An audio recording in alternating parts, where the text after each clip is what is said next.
Boondoggling out of depression. United States politics has unusual language. Leaders regularly use terms like filibuster, lame duck, gerrymandering. Back in the 1930s, another strange term came to use, boondoggle. And over time, it went from being a Boy Scout made for fun to wasteful government activity. The story begins with Franklin Delano Roosevelt's FDR. Roosevelt wanted to make an undesirable task of being the U.S. president during the most of the Great Depression. Around 1926 1939, the Great Depression was a time of economic turmoil. At one point, though, 1/4 of Americans were unemployed. A huge part of FDR's job was being president was getting the economy going. He came up with a plan and called it the New Deal. Part of the New Deal included the creation of a new government organization called the Works and Congress of Administration, WPA. The WPA aimed to help people get back to work by employing solve the win-win and get people back to work, take care of critical government projects at the same time. Many historians agree that WPA was a tremendous success. About 8.5 million Americans worked again. In addition to public work projects, the WPA was involved in helping artists. During the Depression, everyday Americans largely stopped spending on artists. Any money was used for necessities and food. As a result, many artists were wiped out of work.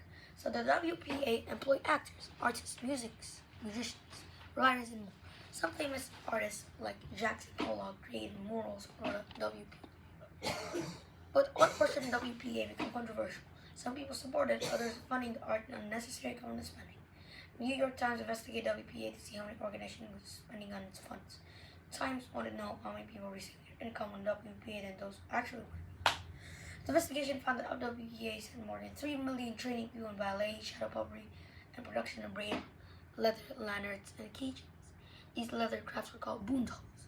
Unemployed teachers were also trained in boondoggling and other crafts. The goal was teachers to show children how to transform junk into knickknacks or gadgets. WPA hoped this would help the kids busy and off the streets. Some argue that expensive art training was not going to help Americans get back to work.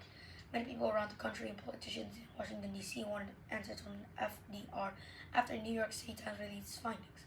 FDR responded to the boondoggle controversy. He said if we could boondoggle our way to depression, that was going to be enshrined in the hearts of Americans many years to come. Historians say the U.S. did not end it, especially while weaving together a piece of leather. Most historians credit World War II and getting people back to work building airplane ammunition that helped it boost the economy. However, in the 1939, a Gallup poll asked Americans what they liked the most in FDR's New Deal. Most popular response to both questions, the WPA. The era gave Americans the meaning of boondoggle. FDR hoped people would have a positive association with the word, but it didn't turn out the way. These boondoggles typically describe wasteful government spending.